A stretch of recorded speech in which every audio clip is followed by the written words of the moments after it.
What? Ah, you wanted to see the retro PC I promised in the shorts. Okay, we'll do it.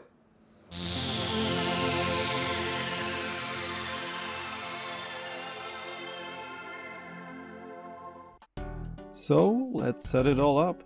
It took me a good few minutes as I had to carry every piece from my retro corner to the living room. I think lack of space is usually the biggest problem with collecting in general. It either stops you from spreading your wings or make you give up collecting altogether. But not me. I just have a lot of rearranging to do. We'll use the Bluetooth speaker as I don't have the period appropriate speakers on hand. Okay, it's ready now, so we'll see what this old timer has to offer. Let's press the power. Here goes nothing. It does work.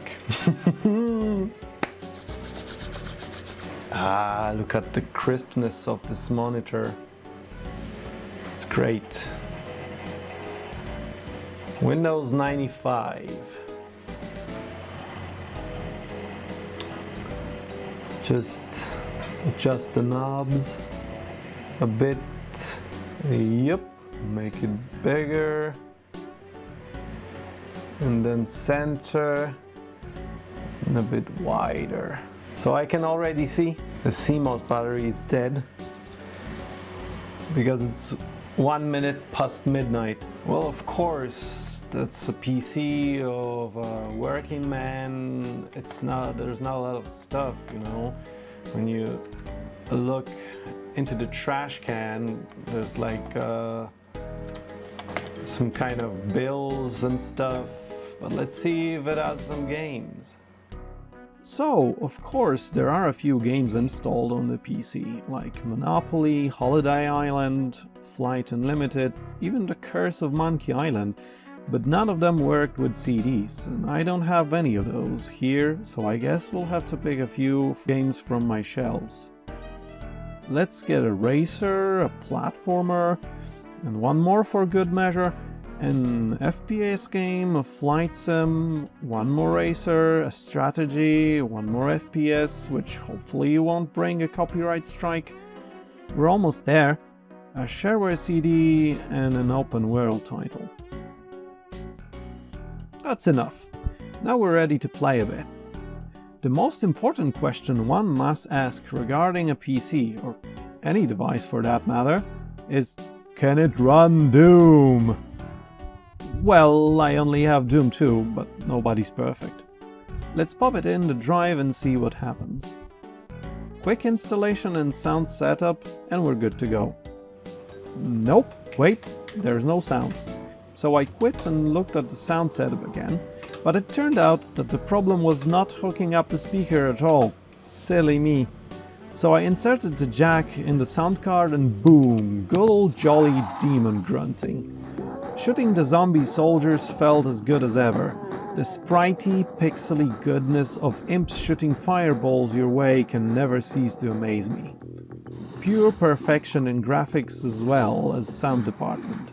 Not having controls set up, I died even before finishing the first level. Oh well, let's do the next game. Next up, the Shareware CD. There are 5 games, or demos if you will, but let's not get crazy. Halloween Harry will suffice. Thankfully, it starts up in Windows. There's the Apogee logo, but no sound. Quick look and the options revealed that there's a problem with sound settings and a hint to look into the help text file. Which I did, and unsurprisingly, it said the game isn't designed to work in Windows. I really wanted to avoid tinkering with DOS, due to lack of time, but one try couldn't hurt. So I looked at the sacred auto-exec-bat in config DOS to learn that indeed the Jazz 16 card was configured correctly, and it was time to take a dive into MS-DOS. But unfortunately, no luck there. Sadly, Alien Carnage was no more vocal than before, so I torched a few zombies in silence and tried to fully configure DOS with the help of Google's first search result, aka Slop Assistant. But to my disappointment, Harry stayed mute and I moved on. this PC will get a new system install eventually, and then it'll probably work fine. Anyways, if you can guess why I couldn't run the game with sound, please share it with me in the comments. The next in line was Jackrabbit 2. Being a Windows game, the installation and launching process went smoothly. The image seems to need manual correcting all the time, but I'm loving the analog OSD knobs. They just add to the retro feeling. There's something great about doing it manually. It must be a feeling of freedom regarding the technology.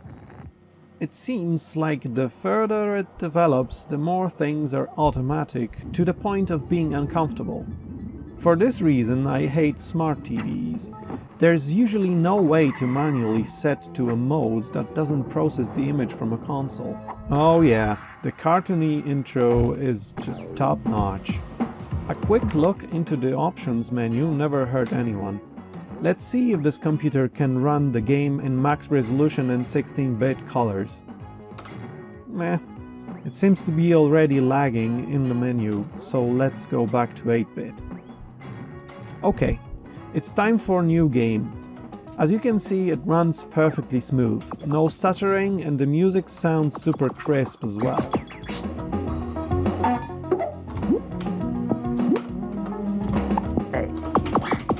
It must be due to the fact that game's soundtrack wasn't made of simple audio files, but more of something along the lines of a score being played for you in real time by computer's sound hardware. And it seems that this PC has the right hardware for the job. There's also a built-in surround effect. You can even hear it in the recording. This game is so great it's hard to describe. Timeless classic. The Rambo rabbit running with the speed of Sonic the Hedgehog, blasting away turtles like Mario. There's nothing else like it. Ah, this tiny dragon always cracks me up. Obviously, I couldn't help it and completed the whole level, even though I still had a lot of stuff to record.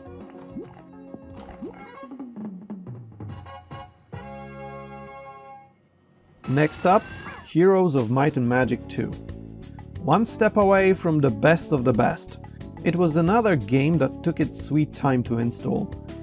I must just be used to the other Windows 95 machine I have, where I swapped the hard drive for a compact flash card, and it installs games in a, well, flash. But it doesn't have the soothing sound of the disk motor whirring. A few eternities later, and we can finally double-click the shortcut on the desktop and enjoy the logo of New World Computing. Good times. The main menu looks like a medieval street. A cool detail.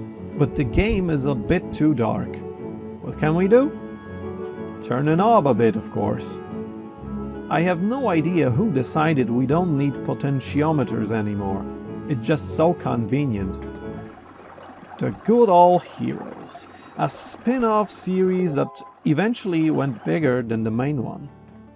It's a turn-based strategy, but to me it's like a board game, to be honest, and part 3 has eventually become one. Don't you just love to traverse those lush meadows and poke around to find heaps of stones and treasure chests and visit mysterious places giving you bonuses? No wonder Heroes is a beloved franchise.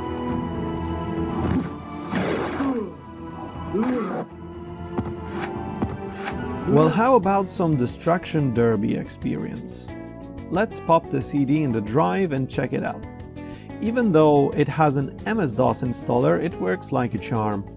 Plus, the game doesn't weigh too much, so after a minute we can go to the sound config and there we go, ready to play. White Owl of Signosis. It used to be quite a name. Oops! There's a problem with music playing during the intro. I'm guessing the CD drive doesn't keep up. Though the music plays with no problem in the main menu. Let's wreck some stock cars. At first I had problems starting the car, but that was only due to the wacky controls, with A being the acceleration and Z or Y if you're in Germany, the brake or reverse. Then the good old dumb fun begins. It's primal to say the least. Beat up the other cars with your car. Simple and brilliant. If only the other contestants could stop moving, that would be great. It's hard to hit anybody, but the overexcited announcer seems to be having a lot of fun. Okay, my ride is done. Let's see what happens in the race department. Yep, that's basically NASCAR. Nothing to see here, just some cars going in circles. It's funny that they advertise themselves in Lemmings, which is also Synelsis's franchise. Thankfully, there are other tracks, with the next one being a figure of 8, and that's where it gets interesting. It starts clean, but the intersection becomes a pile of junk in an instant. Let's continue on. Time for some Road Rash. Quick install and boom, launching it. I won't show the intro as I don't want a copyright strike. Yeah, nothing beats beating your foes until they swerve and crash into an old lady crossing the street. That's just the kind of game it is. I'm always amazed at clever sprite use in games of the 90s. You would think Road Rash has a 3D environment and objects being sprites, but I'm not sure. The game behaves just like old-school racers found on previous console generations or super scalers on Sega arcade machines. Whatever it is, it's fun as hell with fast-paced racing and the attitude. Next game.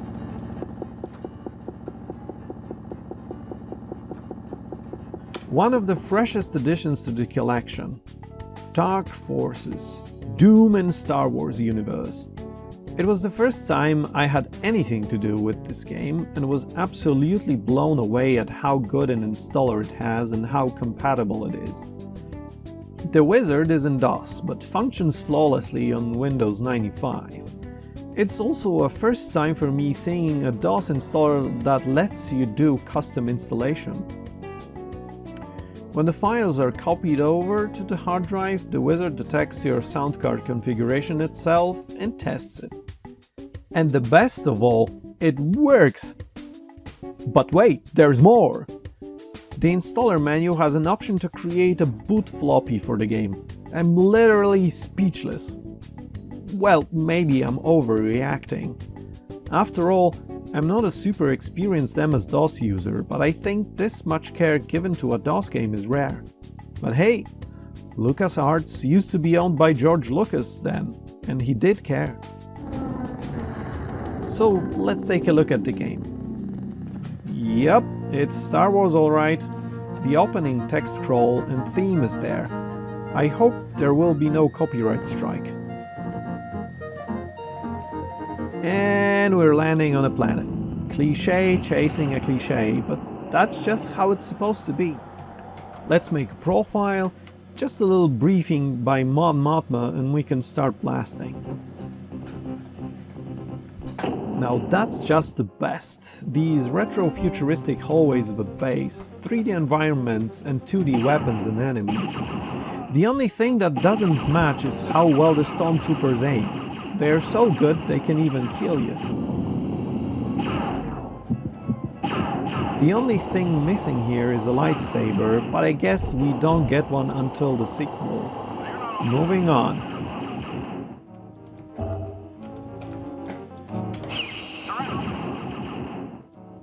Let's see how Midtown Madness behaves. It has a pretty cool progress bar. The car is spray painted only as fast as your computer allows it. Before the game launches, it looks for a possibility of hardware acceleration, which isn't a good sign. I picked the car and clicked start, and it took the game around a minute to load. Again, not very promising. And there we go! I didn't even check the controls, so everybody left me on the start, but no matter. The game is a slideshow on this machine anyway. I thought it might have been the DirectX as I skipped the version offered by the game installer. After installing it and restarting the computer though, I haven't seen much of improvement. I mean, Yeah, the frame rate went up a bit, but the game was still very much unplayable. Copter. I ain't exactly sure what to expect. It's one of those SimCity spin-off games that let you import your SimCity 2000 cities. In this case, you can fly over them. Anyway, I installed it and restarted just as the wizard asked, and then brought the gear. I'm not a barbarian, of course I'm going to play a flight simulator with a joystick. I hooked it up and went to control panel to calibrate it. I don't know exactly what's up, but there's something wrong with this flight stick. I kept getting an error. It did work no problem, but I could not use the throttle, so I set it to the buttons at the base. The pre-render intro video explains a bit about the nature of the game. We control some kind of emergency chopper. It even starts on foot, a nice touch. So we can fly freely through the city. The controls are very responsive, and the low poly 3D rubs me in a very good way. The music is also nice, it sets the tone right. Apparently, we can extinguish fires in some missions. There's also a possibility to manage situations over a megaphone.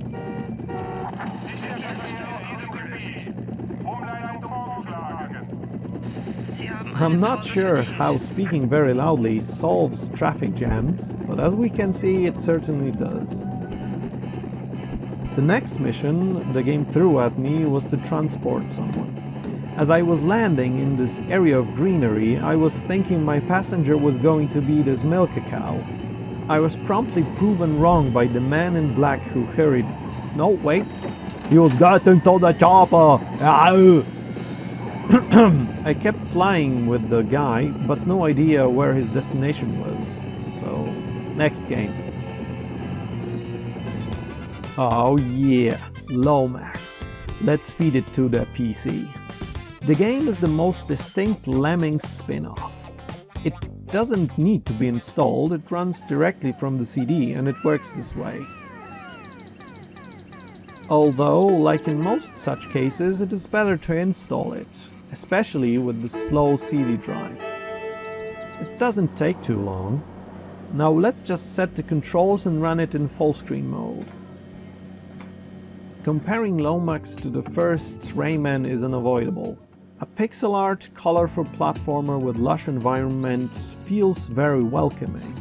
The calming music adds to it as well. And of course, just like in Rayman, there's challenging gameplay underneath the sugarcoating. The beginning is pretty tame, but soon we get bottomless pits, bombs from the sky, and we explode like a firework ourselves. Should we continue? Not now. The last one for today is a classic, and to be frank, a one I'd have never thought would develop into a so successful IP as it did. Now it's a corporate product with an ideological agenda. Ugh. Grand Theft Auto. I bet most of the world still doesn't know that it's basically a legal term for stealing a car in the US. One smoothly going install later and we can launch it. This DMA designed humanoid being run over, we've seen it 1,000 times. So let's play. Choosing the player even though it has no effect on our looks in the game. Whatever you do, you are this black-haired guy in jeans and a yellow sweater, which might be a design choice to make him stand out. Oh, how impressive this game used to be in the 90s. A whole city, on foot and in a car, and fancy 3D looking to boot. Even though it wasn't 3D, not even one bit, but it let you rage in the city streets, plant bombs, beat people up, burp, fart, all kinds of stuff. And it was released on a disc. It works great on this PC, though it freezes to read the CD when we enter or leave a car. Yeah, this CD drive sucks. But GTA doesn't. It's still fun to run people over and shoot the cops.